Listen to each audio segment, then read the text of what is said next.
Entreprise et passion sur Logos FM. Logos FM. La chronique économique de Marie-Luce Beson pour faire rayonner notre territoire. Bonjour à tous, bienvenue sur Logos FM dans Entreprise et Passion. Je reçois aujourd'hui Laurence Taillade de QHSE, venue du Cantal pour évoquer avec nous et sur laquelle Logos FM, bien sûr, diffuse ses émissions. Venue avec nous pour partager un parcours déjà et puis un futur parcours. Alors déjà, Laurence, je vous laisse vous présenter depuis l'origine, auvergnate, pas auvergnate. D'abord, bonjour Marie-Luce, merci pour votre accueil, merci à Logos FM et puis à ses auditeurs. Alors j'ai un parcours qui est un peu étrange puisque je suis originaire du Cantal, mes parents sont originaires de Neuve-Église.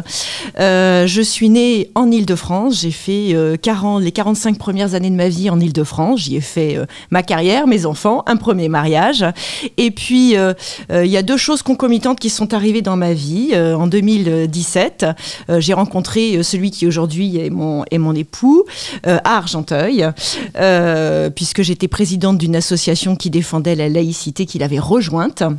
Donc sur des bases militantes. Et puis en 2020, il y a eu le confinement. Donc j'ai abandonné ma vie parisienne où j'avais une activité dense, aussi bien sur le plan professionnel que sur des plans politiques, d'engagement associatif. Et puis j'ai décidé d'arriver dans le Cantal, ce qui n'a pas été si simple, parce que arriver dans le Cantal, quand on a une carrière bien installée, il faut accepter les concessions.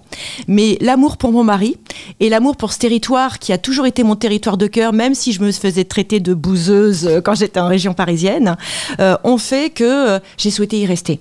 Et donc, au moment du confinement, il n'était plus question de remonter. Et la petite histoire, c'est qu'avec mon mari, on est remonté ensemble dans la voiture le 29 septembre, après une élection sénatoriale, mais peut-être qu'on en parlera plus tard.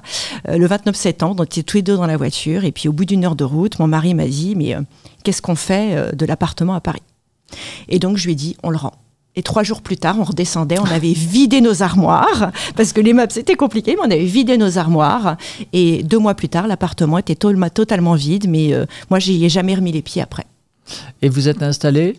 Je suis installée à côté d'Aurillac, dans un petit village qui s'appelle La Roquevieille, et j'y suis épanouie, totalement épanouie. Ce Cantal est une belle terre de racines, de toute façon, on le sait. Alors, ce parcours parisien, il vous a amené à autre chose, et cette autre chose, depuis octobre 2020, c'est quoi ? Alors, depuis octobre 2020, donc je travaille pour QHSE Concept, avec Marie-Amandine Siquier, qui est par ailleurs présidente de la CPME du Cantal. Alors non, c'est pas depuis octobre 2020, je vous raconte des bêtises, je travaille avec Marie-Amandine depuis 2023. Donc, en 2020, mon activité de coach que j'exerçais en région parisienne, c'était pas possible dans le Cantal, surtout que j'accompagnais des personnalités politiques, des industriels, donc il y en a pas des masses dans le département. Parce que j'avais envie de rester, j'ai accepté de changer complètement de carrière. C'est présenté l'opportunité de rentrer à la Chambre de commerce et d'industrie du Cantal, où j'ai eu donc le poste de conseillère industrie.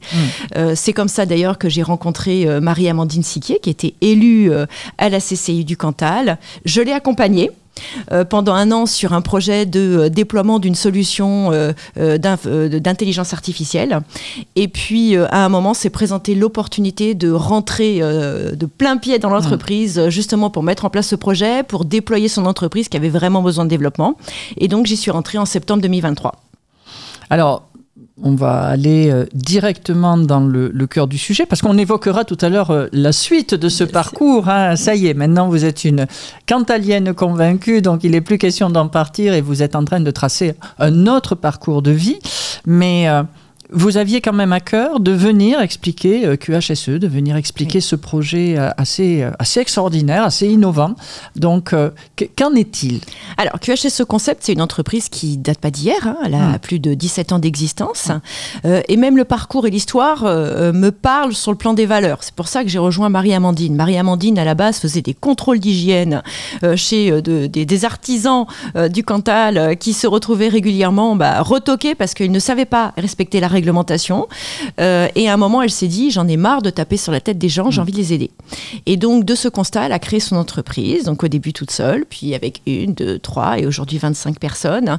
Et donc, on accompagne des entreprises à respecter la réglementation, mais à aller plus loin aussi en termes de qualité, puisqu'on accompagne aussi des grands groupes sur le passage de certification ISO, sur des normes environnementales, réglementaires. Et puis, il y a 5 ans, quand l'IA a commencé à faire parler d'elle, Marie s'est dit, il est temps de passer une étape parce que le métier de consultant va être dépassé par l'IA. Et donc, plutôt que de laisser l'IA nous rattraper, on va essayer d'attraper l'IA.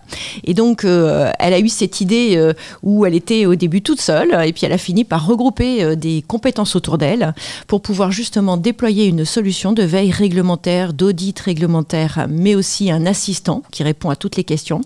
Donc un chat réglementaire qui prend ses sources exclusivement sur Eurlex et Légifrance, qui sont les sources légales en termes de réglementation. Donc ça a été 2 ans de développement pour nous en interne, aussi bien sur le plan de la communication, mais aussi sur le plan de la fiabilité de la solution qui aujourd'hui arrive à une fiabilité de 99,5%. Donc là on est en fait sur ces 3 prochains mois sur les dernières étapes de développement, c'est-à-dire un déploiement en temps réel auprès de nos entreprises clientes parce qu'on sait qu'ils nous font confiance et que nos consultants les connaissent très très bien en termes de besoins. Et donc à l'issue de ce déploiement, de ce bêta-test en temps réel, au mois de janvier, cette solution elle sera disponible pour toutes les entreprises de France. Et quelle est la plus-value majeure qu'il peut y avoir justement je suis industriel dans l'agroalimentaire, dans le Cantal ou en Normandie.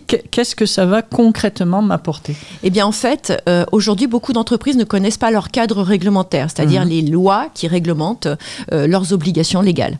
Ça, c'est la première chose. Donc en fait, on établit avec elles leur cadre réglementaire. La deuxième chose que ça va leur apporter, c'est que pour ceux qui établissent déjà une veille réglementaire, qui normalement se fait au fil des jours, pour beaucoup, ils sont abonnés à des solutions qui leur envoient tout un tas de textes, mais pour lesquels ils n'ont pas forcément d'obligation.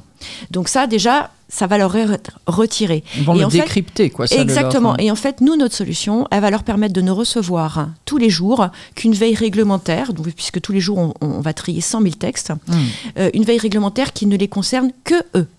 Ça, c'est la première chose. Et la deuxième chose, c'est que ce texte, il va être traduit dans des termes cohérents, compréhensible, parce qu'aujourd'hui, comme vous le disiez, l'agriculteur, l'artisan du coin, c'est pas un expert juridique, il n'a pas d'expert juridique à sa disposition, et donc il ne va pas forcément comprendre quelle est l'applicabilité du texte qui lui est imposé.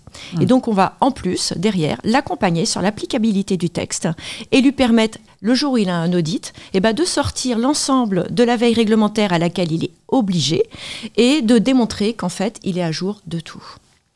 Alors, ça paraît une telle évidence que forcément on ne peut que se demander pourquoi personne n'y a pensé jusque-là. Parce que les réglementations, elles existent depuis un certain nombre de décennies.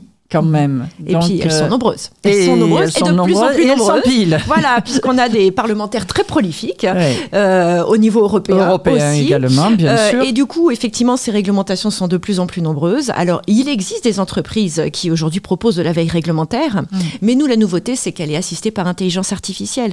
Donc, les autres entreprises qui aujourd'hui poussent de la veille réglementaire ne vont pas, comme je l'expliquais tout à l'heure, faire le tri, aller jusqu'au bout, ou alors rendre justement lisible cette veille réglementaire. Et donc, nous, notre expérience aussi dans le QHSE fait qu'à un moment, on n'est pas des juristes qui poussent de la veille réglementaire, mais on est des QHSE qui vont créer un outil QHSE pour d'autres QHSE, ou en tout cas pour des gens qui ont besoin de décrypter le QHSE.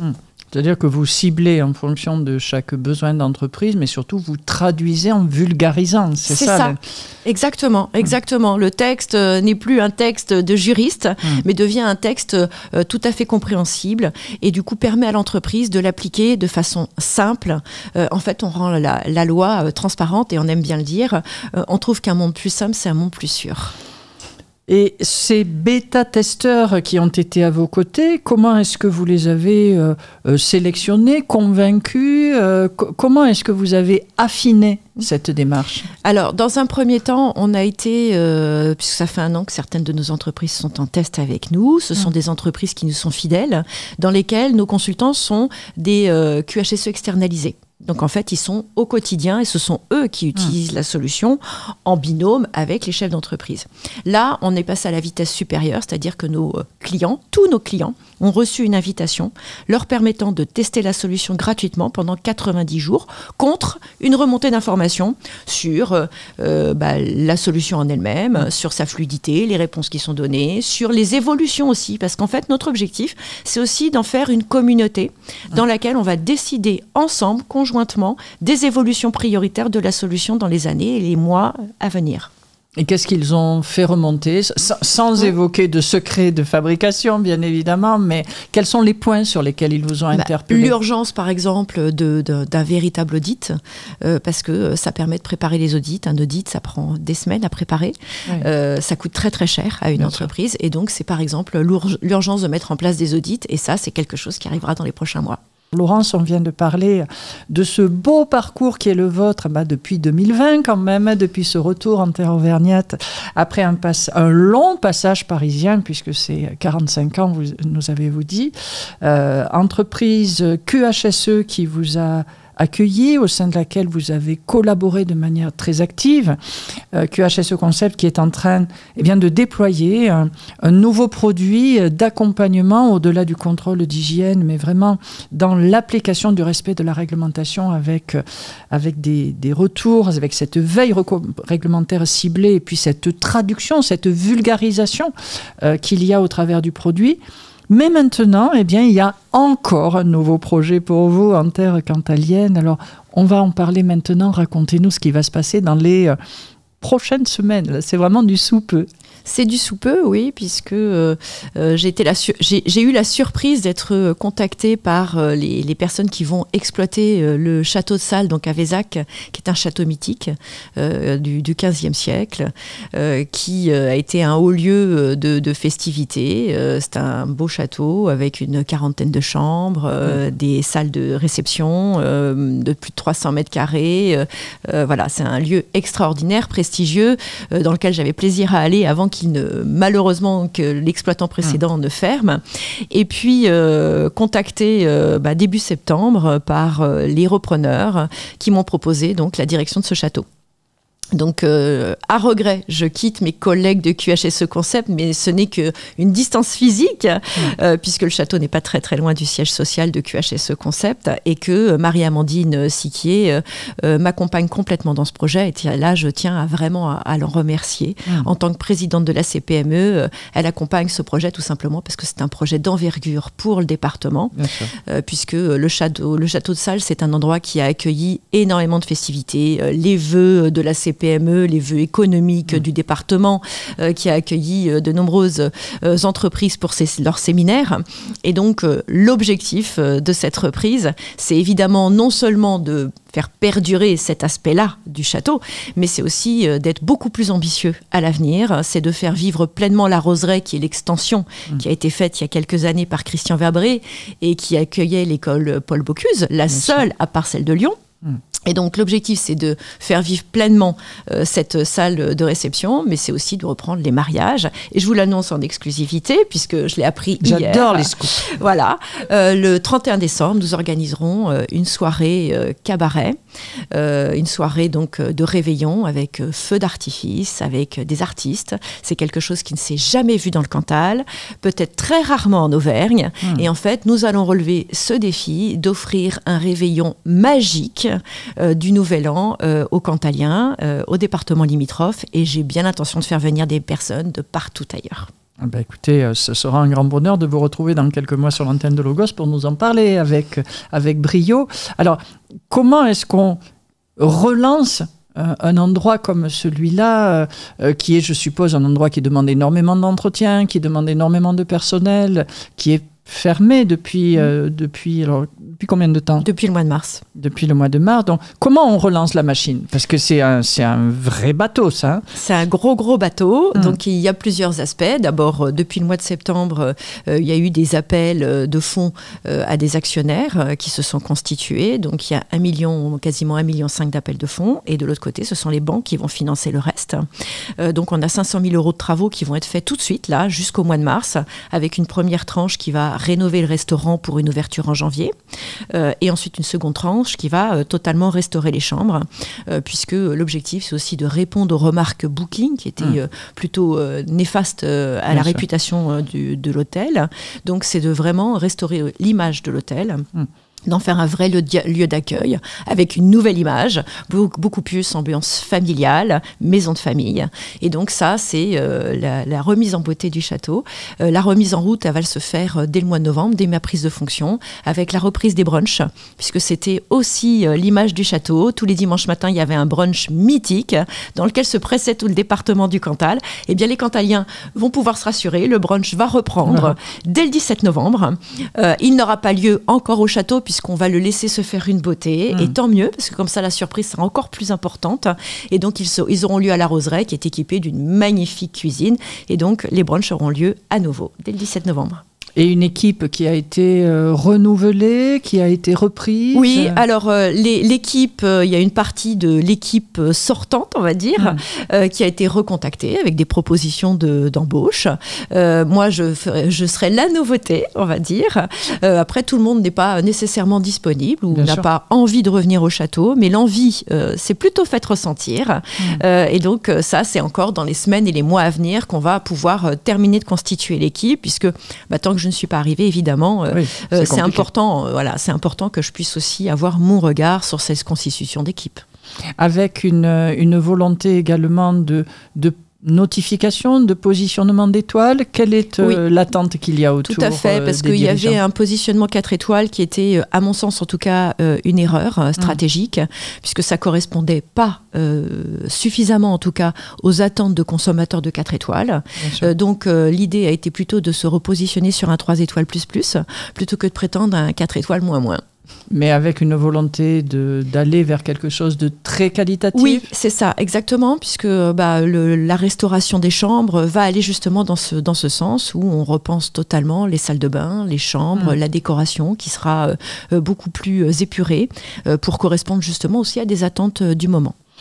Surtout qu'on le sait, aujourd'hui, les utilisateurs, les consommateurs de lieux atypiques, plutôt de très haute qualité, sont prêts à aller très loin quand ils découvrent quelque chose. Et le Cantal a quelques pépites en ce sens, que ce soit sur Saint-Flour ou ailleurs, qui sont extraordinaires. Et d'ailleurs, les investisseurs en sont la démonstration. On a des investisseurs qui viennent de partout dans le monde, qui sont venus pour un week-end à mi-septembre pour découvrir le château. Et donc, on a dans les investisseurs une japonaise, un autrichien, des Suisses, des Belges, des Allemands, qui sont venus de partout dans le monde, dont des Allemands, il faut le dire, en vélo. Puisqu'en fait, les investisseurs sont une communauté de digital nomades. Donc, ce sont des communautés de personnes qui n'ont pas forcément de lieu de vie fixe, mais qui ont des lieux de travail qui vont durer 1 mois, 2 mois, 3 mois et qui cherchent des lieux privilégiés dans lesquels, en fait, ils vont avoir une vie complète. Et donc, c'est aussi ça, la transition du château de Salles, c'est qu'on va passer d'un lieu de week-end ou de villégiature ou de séminaire assez local à quelque chose de mondial, dans le sens où les gens vont venir de partout pour y passer du temps, mais aussi avec cette orientation qui, moi, me tient énormément à cœur, qui est cette orientation bien-être. Donc, on va y proposer aussi des retraites de yoga, de méditation, pour le faire vivre justement à l'année. Parce qu'un château comme ça, s'il ne vit que sur la saison estivale, c'est compliqué. Donc, il va falloir le faire vivre à l'année. Et c'est à travers tout le bouillonnement culturel, artistique, politique qu'on peut faire venir dans le Cantal et qui aujourd'hui n'existe pas dans le Cantal qu'on va le faire vivre, mais c'est aussi à travers tous ces aspects wellness, donc bien-être, spa, qu'on va justement relancer ce château. Et puis j'imagine aussi le lien de nature, parce que c'est dans un cadre qui est quand même assez extraordinaire. Alors le Cantal est extraordinaire en soi, mais ce territoire-là l'est tout particulièrement. Bien sûr, et puis on a une chance, on est tout à côté de l'aéroport d'Aurillac. Tout à fait. Donc être à moins de 10 minutes de l'aéroport d'Aurillac, c'est une chance inouïe, avec un aérodrome qui nous permet de faire venir de partout, avec la possibilité de faire poser des hélicoptères. C'est un des seuls endroits où on peut poser un hélicoptère, le château de Salles. Donc ça, c'est vraiment des atouts importants pour faire venir des personnes de partout. Et puis, à côté, oui, effectivement, comme vous le disiez, des espaces de pleine nature. Et puis, la proximité de 3 golfs. d'exception, pour lesquels les gens viennent de très très loin.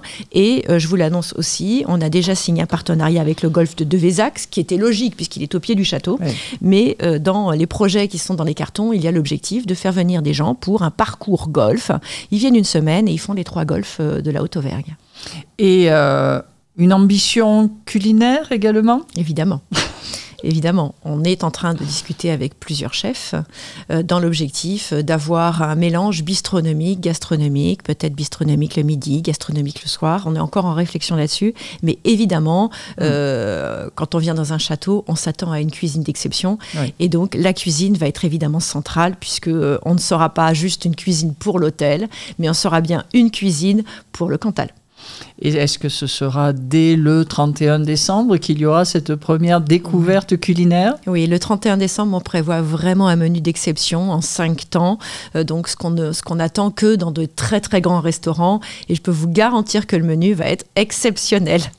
Alors d'ici là, puisque donc c'est du tout bientôt, mais quand même, comment est-ce que on découvre, comment est-ce qu'on réserve, comment est-ce que on vous contacte ? Alors, sur le site châteaudesalles.com, déjà. Donc, salle, SA. SA2LES. Voilà. De toute façon, il suffit de taper sur Google Château de Salles. Même si le site n'est pas encore rénové, il existe. Et donc, c'est facile de nous contacter par ce biais. Et puis aussi sur l'adresse contact@châteaudesalles.com. Et les réservations sont ouvertes en ligne ou c'est en contact ? Dès maintenant, oui, on peut. Alors, elles ne sont pas en ligne, mais dès maintenant, on peut prendre contact, notamment pour les mariages de la saison été, puisqu'on a bien l'intention de réaccueillir des mariages. Tout est prêt. On a les traiteurs, on a les décorateurs, on a les DJ, on a tout le monde pour pouvoir animer des mariages. Et donc, notre objectif, c'est évidemment de revenir aussi le lieu de mariage, puisque il n'y a pas un seul Cantalien qui n'a pas été une fois à un mariage ou ne s'est pas marié lui-même dans ce château.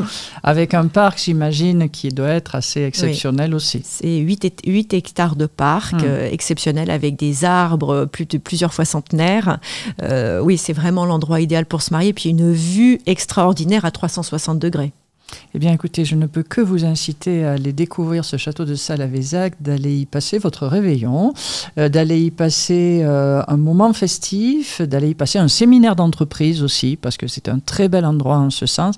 Merci à vous, merci Laurence Taillat d'être venue. Merci à vous et merci aux auditeurs de Logos FM. À très bientôt dans Entreprise et Passion. C'était Entreprise et Passion sur Logos FM, la chronique économique de Marie-Luce Beson pour faire rayonner notre territoire.